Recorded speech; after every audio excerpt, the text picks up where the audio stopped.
እኔ ዲነል እስላምን ማቀው አንድና አንድ በቃ የሆነ ገዳይ አራጅ ሞር ደግሞ የሆነ ሰዓት ላይ ሊቢያ ላይ ምናምን ነገር እንደዛ አለ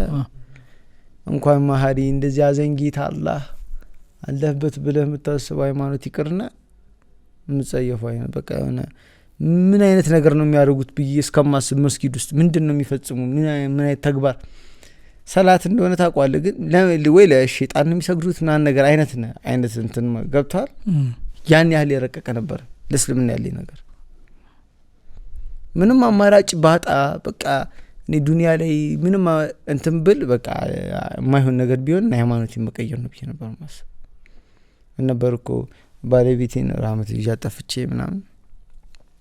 እቺ ማተብን በጥስ ከምትሉ አንገቴ ቢበጥስ ይሻላል ምናምን ነገር አልኳችሁ የሰዎች ይያጠፍቼ ወስጄባቸው ማለት ተላቀስና ወመቴ ነኝ ዘን ዱርዬ ባለቤት ሙስሊም ነበረች ይያት የጠፋሁት ግን እንደዛ ነበር የተዋወቃችሁት እንዴት ነው